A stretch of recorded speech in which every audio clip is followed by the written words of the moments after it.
servir al Señor. Sí. Mire, el apóstol Pablo dijo, prediquemos a tiempo y fuera de tiempo. Recibimos a los que nos acompañan a través de Facebook Live y los otros medios, YouTube y también Instagram. Nos da mucho gozo recibirles porque sabemos que tenemos algo de Dios para compartir con ustedes y sabemos que lo que el Espíritu de Dios puede hacer va mucho más allá de lo que nosotros podamos imaginar. Aquí está su hermana Eileen Maldonado, somos Capilla del Rey Orlando, junto con toda la congregación aquí, escuchando la palabra del Señor atentamente para que el Señor pueda hablar a nuestro corazón. Con oídos abiertos, corazones dispuestos, recibimos pues la palabra del Señor a través de nuestro pastor Luis Germán Mercado. Muchas bendiciones a todos.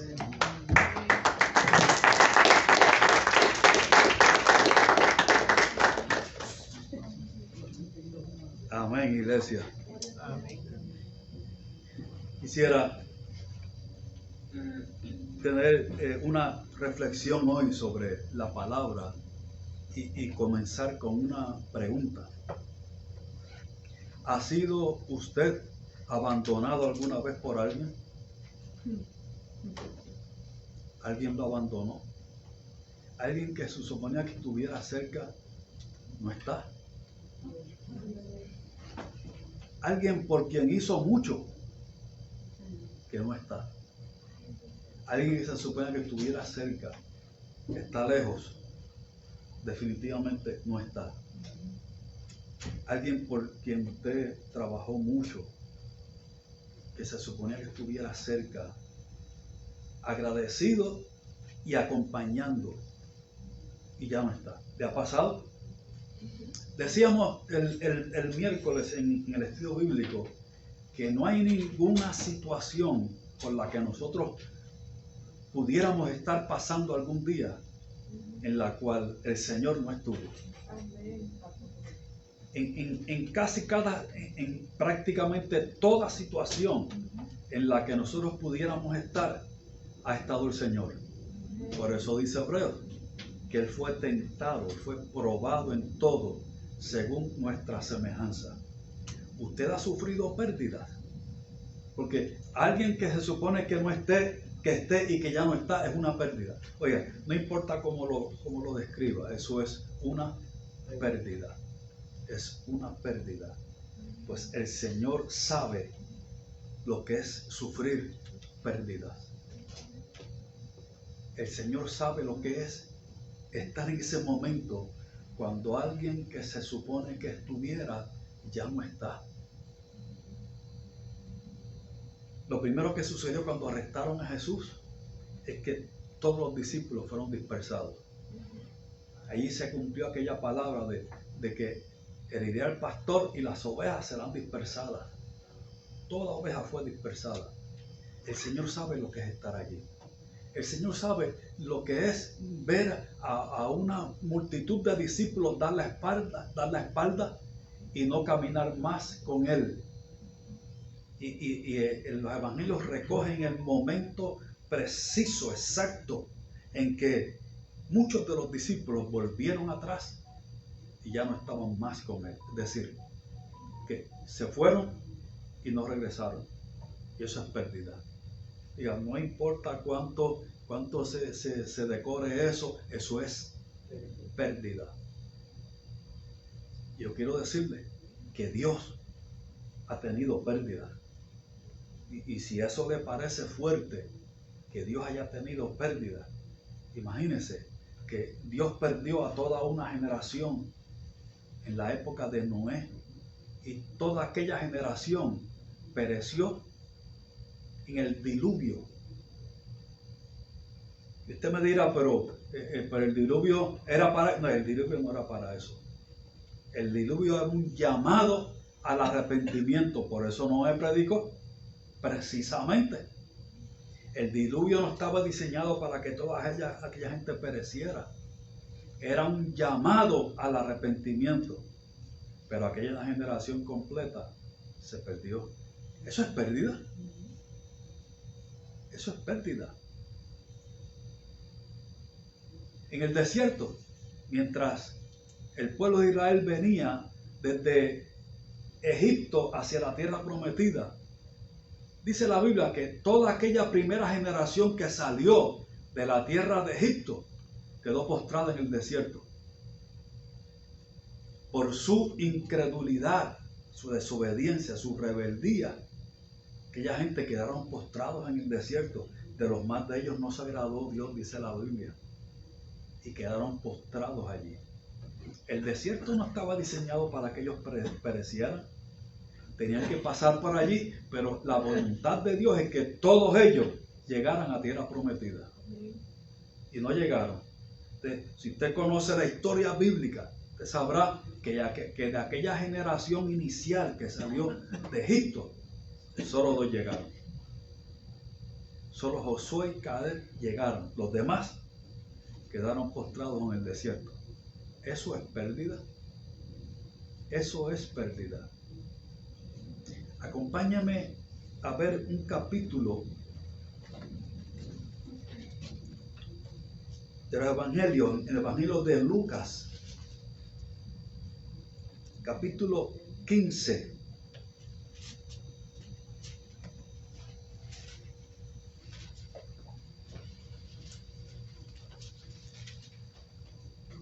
Capítulo 15 y verso 1.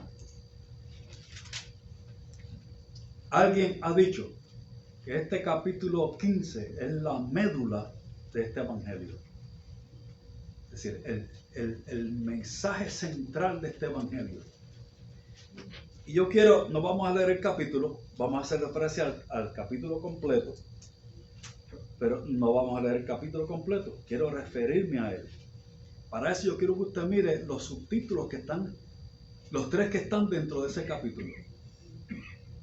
Primero, parábola de la oveja ¿qué? Perdida. ¿Cómo estaba la oveja? Perdida. Para que una oveja esté perdida es la cosa más fácil. La oveja es propensa a perderse. Yo quiero que usted mire ese detalle, que esta oveja de la que está allí hablando es perdida. Y presenta a esta oveja perdida en relación a 99 que no se perdieron. Es decir, hubo un 99% que no se perdió, hubo un 1% que se perdió, y por esa oveja que se perdió, el pastor salió a buscar. Dejó las 99, no las abandonó, las dejó en un lugar preciso y fue a buscar a la oveja. A donde quiero llegar es, una vez encontró la oveja, se gozó, se alegró. Es decir, este pastor de quien está hablando, y está hablando del Señor, este pastor de quien está hablando no desarrolló amargura por la pérdida. Por eso cuando encontró a la oveja perdida, aunque estaba perdida por desorientación, se despistó, se fue. Cuando la encontró, se gozó. Y el Señor Jesús, que estaba dando al pueblo esta parábola, dice en el verso 7, os digo que así habrá más gozo en el cielo por un pecador que se arrepiente que por 99 justos que no tienen necesidad de arrepentimiento. ¿Qué hizo el pastor cuando encontró a la oveja? Se gozó. ¿Qué hace Dios cuando alguien, una oveja que estaba descarriada, vuelve al redil, entra al redil, se goza? En el cielo hay gozo por un pecador que se arrepiente. Por cierto, por un pecador que se arrepiente, tiene que haber gozo no solo en el cielo, sino también aquí, en la iglesia. Cuando un pecador se arrepiente, tiene que haber gozo. Es decir, tenemos que poder identificarnos con el Señor en gozarnos por un pecador que se arrepiente. Segundo tema, verso 8. Parábola de la moneda perdida. Y yo quiero decirle que también la moneda estaba perdida, al igual que la oveja. La moneda se perdió. Recuerda que el Señor Jesús está dando esta parábola. Y tanto en el primero, la oveja que se perdió y ahora es una moneda perdida. Pero una moneda de poco valor, como lo era la oveja, que era de poco valor. Para los hombres era de poco valor una oveja. Pero para aquel pastor que fue a buscarla, para Dios, el valor de esa oveja que regresa al hogar es tan grande que hay gozo en el cielo.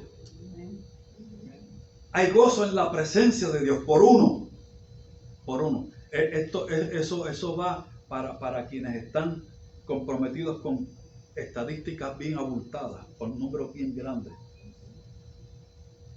Porque hay gente que se goza solo cuando hay muchos.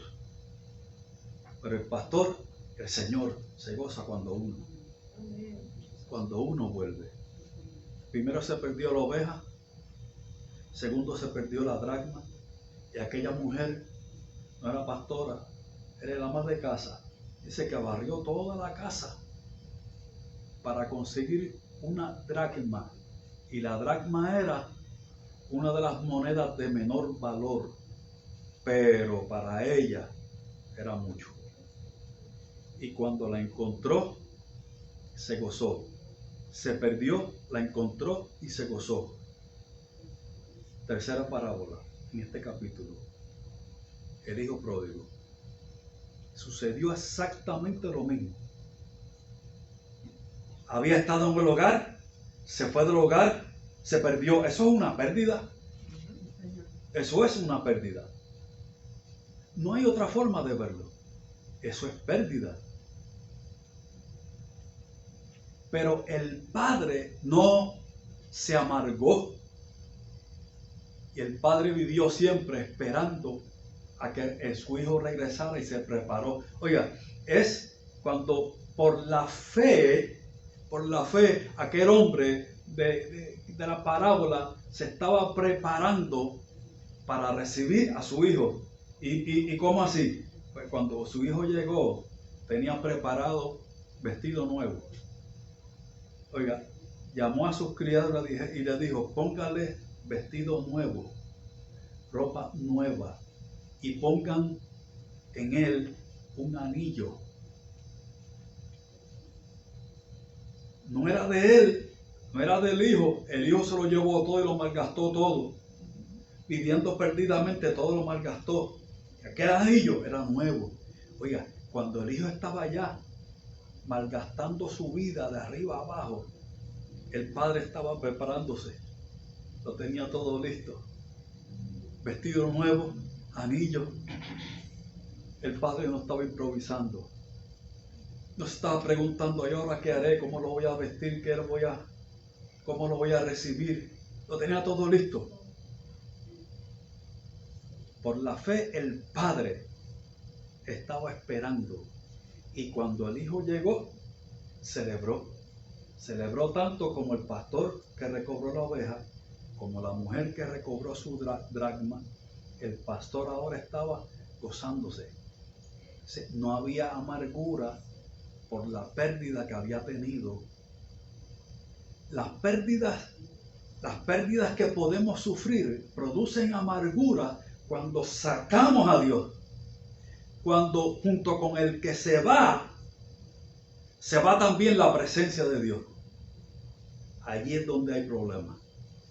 Cuando junto con el que se va nos parece que se fue algo de Dios y estamos ahora desprovistos, desamparados y fuera del alcance de Dios. Este padre se mantuvo su lugar. ¿Sabe cuál es la mejor forma de ayudar a un hijo? Oiga, la mejor forma de ayudar a un hijo es mantener el lugar. Mantener el lugar nuestro. Mantener nuestro lugar. Esa es la mejor ayuda para un hijo. El lugar nuestro. Porque el hijo sabrá dónde encontrarnos. El hijo sabrá dónde estamos y cómo estamos. El hijo volverá, sabrá dónde estamos, cómo estamos y sabrá a dónde regresar. Amén.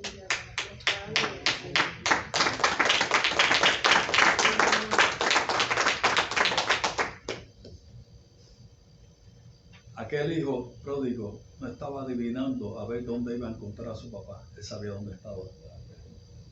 Él sabía dónde estaba. Él sabía muy bien dónde encontrarlo. Y él sabía que tenía que llegarse a él, porque su único socorro estaba en él. Su vida estaba en él. No había otra, no había más. Y ya había descubierto que el mundo no da vida. Solo en la casa del Padre había vida. Amén. Compuso un mensaje, lo preparó. Estando allá, tuvo la lucidez que da el Espíritu de Dios.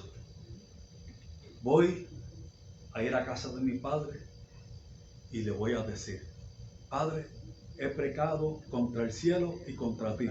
¿Cierto? Era cierto. He pecado contra el cielo y contra ti.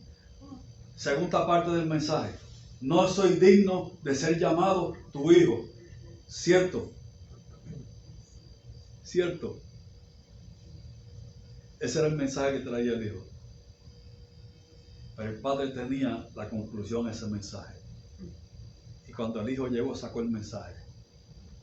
Exactamente como lo pensó, se lo dijo: Padre, no soy digno de ser llamado tu hijo. No me soy merecedor. Y cuando recién comenzaba a su disertación, el padre lo interrumpió. El padre lo detuvo y comenzó a dar instrucciones: busquen el vestido nuevo, busquen el anillo que les dije, el que yo dije que prepararan, búsquenlo, porque mi hijo era muerto y ha regresado. No tenía amargura para tomarle en cuenta todo aquello por lo cual le hizo pasar, y lo recibió y lo restauró a todos los beneficios completos habidos y por haber de hijo. Fue restaurado, completamente restaurado, no a mitad, no para que se sentara en una esquina siendo un hijo de segunda, porque la misericordia de Dios es así. La misericordia de Dios nunca es parcial. La misericordia de Dios, oiga bien, la misericordia de Dios no envejece. La misericordia de Dios siempre es nueva. Todas las mañanas su misericordia es nueva. ¿Sabe por qué? Porque Dios no envejece. Él es el anciano de días, porque es desde la eternidad hasta la eternidad, pero Dios no envejece. Nada de Dios envejece. Nada de Dios se endurece. Nada de Dios escasea. La misericordia de Dios llena los cielos y la tierra y es nueva. Oiga, tenemos misericordia de Dios todos los días. Esa misericordia de Dios es nueva cada mañana. 3 pérdidas: una oveja, una moneda, un hijo. Cuando fueron hallados, la misericordia de Dios, el gozo de Dios se volcó. Había gozo, no había amargura. Yo quiero decirle, Dios sabe lo que es sufrir pérdida. Nosotros hemos tenido la pérdida. Nosotros hemos tenido pérdida.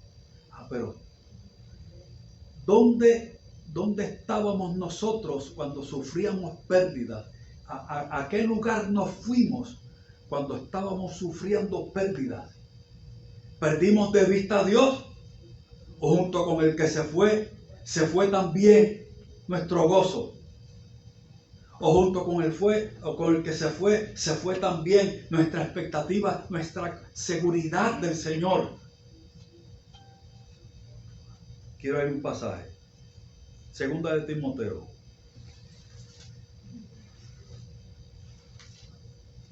Segunda de Timoteo, capítulo 4.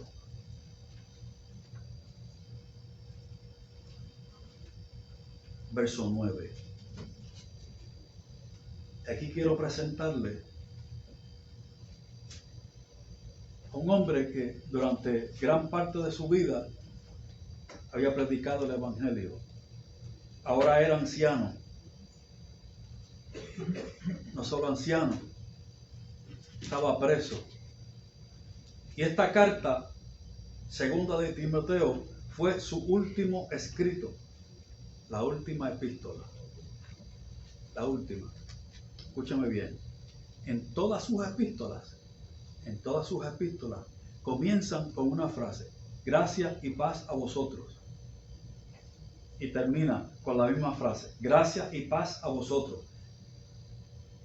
Recientemente en un estudio bíblico hicimos el ejercicio vimos todas las cartas de Pablo, cómo empiezan, cómo terminan. Gracia y paz a vosotros. Todas, absolutamente todas, empiezan y terminan así. Esta no es la excepción. Esta tiene algo especial. Que cuando Pablo estaba escribiendo esto, estaba sufriendo una vez más la prisión. Era la segunda vez que había ido preso. Solo que ahora él sabía que estaba pronto a ser sacrificado. Lo iban a ejecutar. Y él sabía que ese momento estaba cerca. Segunda de Timoteo, capítulo 4, verso 6. Porque yo ya estoy para ser sacrificado, y el tiempo de mi partida está cercano. Está cercano. O sea, él sabe que pronto va a morir. Y va a morir va a sufrir una muerte difícil. He peleado la buena batalla, he acabado la carrera, he guardado la fe. Por lo demás, me está guardada la corona de justicia, la cual me dará el Señor juez justo en aquel día. Y no solo a mí, sino también a todos los que aman su venida. Procura venir pronto a verme, le dice a Timoteo, porque Demas me ha desamparado.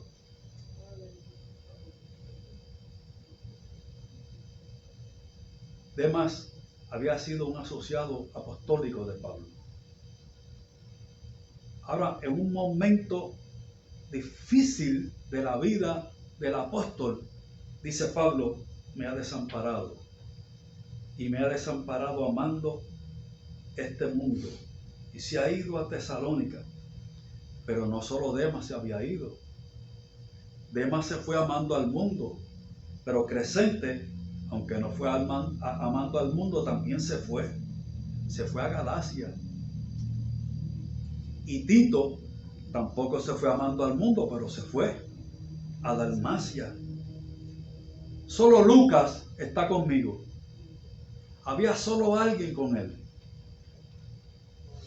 Y no estaba a su lado. Lucas no estaba preso, él sí. Toma a Marcos y tráele contigo, porque me es útil para el ministerio. A Tíquico lo envié a Efeso. Trae cuando vengas el capote que dejé en Troas en casa de Carpo, y los libros, mayormente los pergaminos.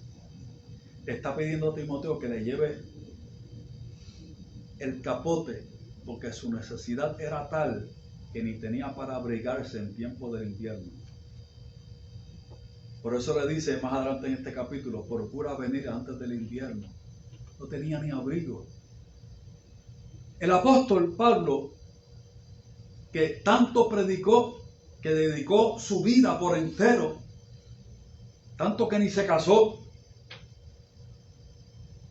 dedicar su vida por entero, y ahora en los últimos días de su vida le está diciendo a un amigo, a un discípulo, tráeme con qué arroparme. Todavía podía recibir visitas. Está diciéndole, gente me ha abandonado. Gente me ha abandonado. Alejandro el Calderero me ha causado muchos males. El Señor le pague conforme a sus hechos. ¿Y cuáles eran los males? Pues Alejandro el Calderero estaba predicando que no había resurrección de entre los muertos. Ese era el mal. Y si alguien predicaba otro evangelio, eso para él era mal. Aunque él estuviera sufriendo prisiones a modo de malhechor, y lo va a ver. Dice Pablo, estoy sufriendo prisiones a modo de malhechor. ¿Sabe qué significaba eso? Que además de estar preso, estaba encadenado. Porque a los malhechores los metían en una celda, pero para que no hubiera posibilidad de escape, le ponían grilletes, los ponían en un cepo dentro de la celda. Estaba preso 2 veces. Guárdate tú también de él, pues en gran manera se ha opuesto a nuestras palabras. En mi primera defensa, es decir, la primera vez que estuvo preso, ninguno estuvo a mi lado. Ninguno estuvo a mi lado. Estaba allí solo, completamente solo. Ninguno estuvo a mi lado, sino que todos me desampararon. Ya no fue Demas, ya no fue Alejandro solamente. Todos me desampararon. No les sea tomado en cuenta. Pero el Señor estuvo a mi lado. No hubo nadie a mi lado, pero el Señor estuvo a mi lado. Entonces, aquí hay un hombre que está cerca a morir, una muerte difícil. Después de haber hecho bien a multitudes, predicando la palabra de Dios, fundando iglesias, y ahora en sus postrimerías ni un abrigo tenía, ni eso tenía estando preso. No tenía la compañía, solamente de uno tenía compañía. Y está testificando de que en su primer juicio, en la primera vez que estuvo preso, del cual salió, dice que nadie estuvo a su lado. Ah, pero yo sé que el Señor sí. Yo sé, yo sufrí pérdida, pero el Señor estaba conmigo. Lo digo otra vez, yo sufrí pérdida, pero el Señor estaba conmigo. ¿Y cuánta pérdida podemos llegar a sufrir a pesar de que el Señor está con nosotros? Puede llegar a sufrir mucha pérdida. Tendríamos que preguntarle a Job, Job, ¿cuánto se puede perder? Y Job diría, se puede llegar a perder prácticamente todo. La esposa no murió, pero la perdió también. Ese sería el testimonio de Dios. Pero ¿sabe qué descubrí? ¿Sabe que yo puedo testificar? Que a pesar de que todos mis hijos murieron y yo perdí todos mis bienes, Dios nunca me abandonó. Amén. Yo descubrí que Él sí estaba conmigo. ¿Y cómo es posible? Que Dios está conmigo y lo pierdo todo. Entonces, yo descubro que tenemos que perderle el miedo a esto de perder. ¿Sabe por qué? Porque las pérdidas no hablan de la presencia de Dios en nuestra vida. Lo digo, quiero completar ese mensaje. Aunque pudiéramos perder mucho, y aunque llegáramos a perder mucho, de allí Dios nos levanta. De allí Dios nos levanta. Para nosotros poder levantar, necesitamos algo. Para volver, Dios no. Dios levanta de la nada. Pues de la nada, Él creó todo lo que existe. Todo lo que usted y yo conocemos, lo creó Dios de la nada. Dios no necesita materia prima. De la nada, Él llama las cosas que no son como si fueran. Tendríamos que preguntarle a Job, ¿qué aprendiste? Y yo de oídas le había oído, pero ahora mis ojos le ven. Tendríamos que preguntarle a un David, que cuando tenía aproximadamente entre 10 y 15 años fue ungido como rey de Israel. Era un adolescente. Y no fue hasta los 30 años que vino a ser rey. Ya era ungido rey, pero dice segunda de Samuel, que fue a los 30 años que vino a ejercer como rey. Y en esos más de 15 años, ¿dónde estuvo? Estuvo en la nada. Estuvo en la nada, aunque Dios estaba con él y ya había sido ungido como rey. Vivió en cuevas, vivió forajido, huyendo, escondiéndose. Pero Dios estaba con él. Tendríamos que preguntarle a José. José, ¿cómo es? Y él diría, esto es, que no importa cuánta pérdida haya habido, de la mayor y más profunda pérdida, Dios te levanta porque Él nunca estuvo ausente.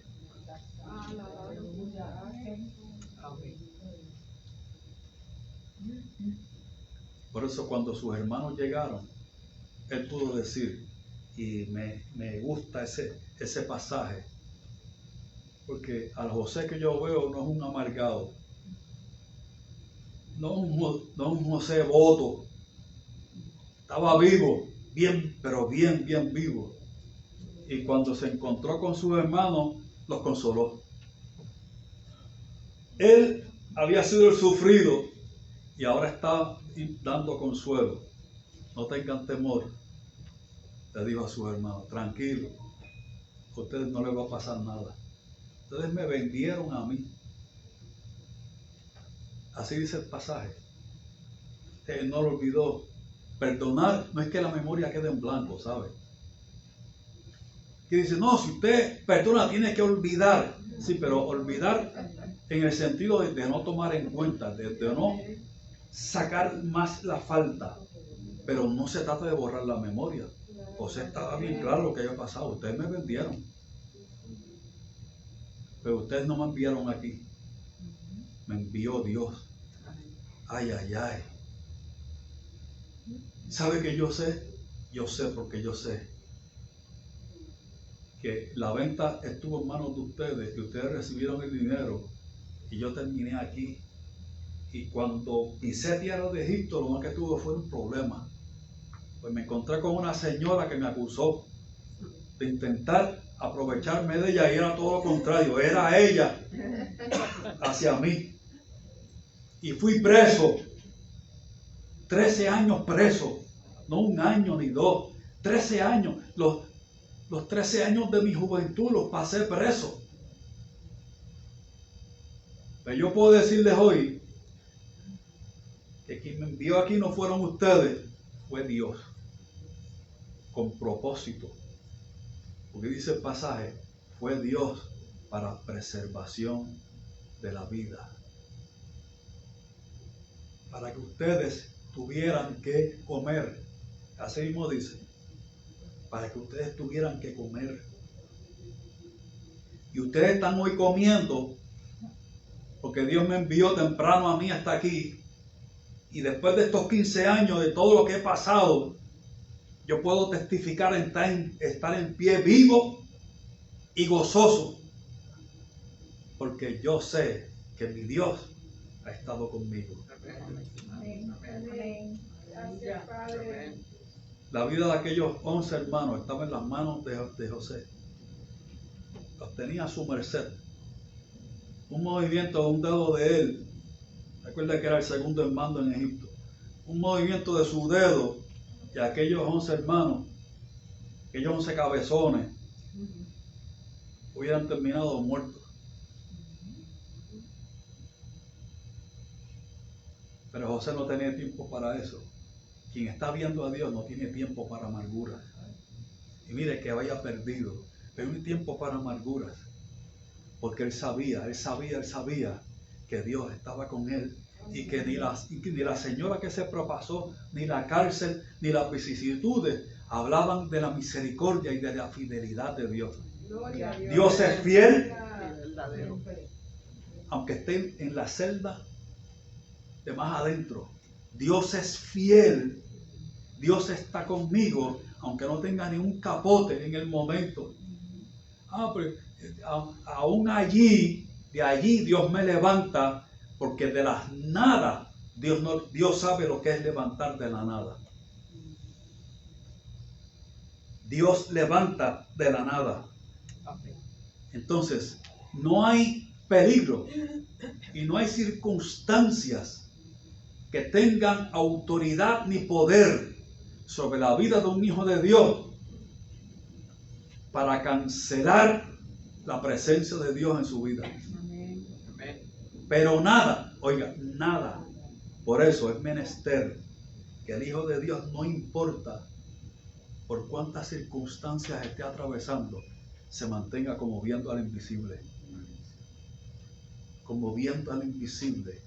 Porque no importa a dónde pudiéramos llegar, cuánto pudiéramos llegar a perder. No importa qué, allí está Dios. Y no importa cuánto, de allí levanta Dios. Tanto como quizás nunca pudiéramos llegar a pensar, porque José no llegó a pensar que llegaría a ser el segundo en Egipto. No llegó a pensar que sería el segundo en mando en Egipto. Porque Dios contesta más abundantemente de lo que pedimos o entendemos. Amén. Termino. Decíamos el miércoles en el estudio bíblico que hay peticiones nuestras que no son contestadas. Hay peticiones que Dios no contesta, o las contesta con un no. Las contesta con un no. Jesús le contestó no. Dios le contestó no a Jesús. Jesús oró 3 veces: si es posible que pase de mí esta copa. Y la respuesta de Dios, el Padre, fue no.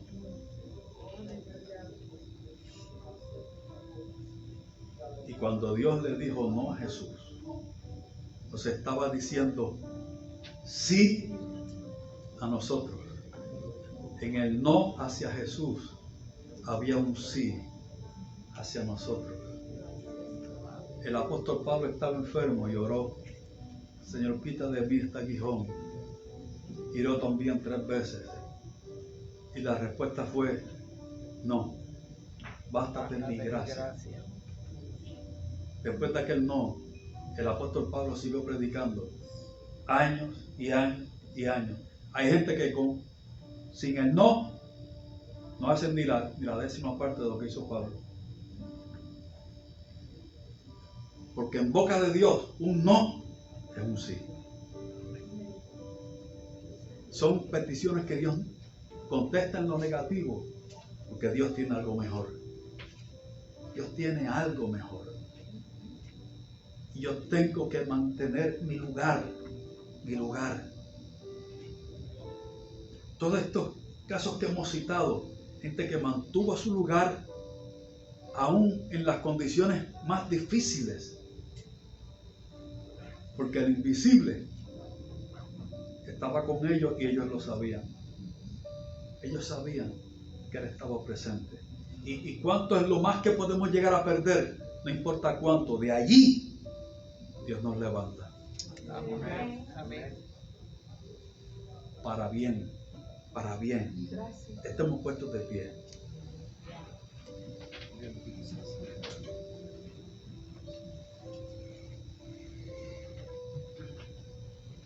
Presente sus manos al Señor. Presente sus manos al Señor. Padre bueno, hoy estamos aquí orando ante tu presencia, y presentando nuestras manos, creyendo, Dios, que sin importar el nombre que tenga la situación por la que atravesamos, tú estás presente en nuestra vida. Sí, Dios, aleluya. Que tú estás presente, Señor. Gracias, Padre. Ah, Dios, Gracias. queremos extender estas manos, Señor, para que tú las fortalezcas. Para que tú nos fortalezcas, oh Dios. Permítenos ver cuán cercano tú estás. Ah, cuán presente tú estás. Oh Dios. Y que tú harás, sin importar la magnitud de la pérdida, tú harás lo que para los hombres es imposible. Y será de testimonio de ti. En el nombre de Jesús. En el nombre de Jesús. En el nombre de Jesús. Y nosotros estaremos en ti, confiados de que tú lo harás. De que tú lo harás. De que tú lo harás, oh Dios. De que tú lo harás, Padre bueno. Y te damos gracias.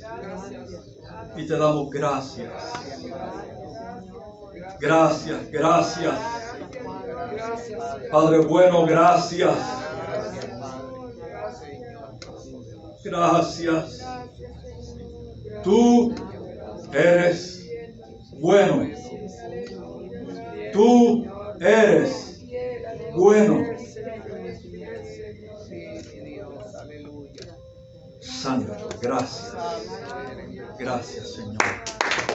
Gracias, Dios.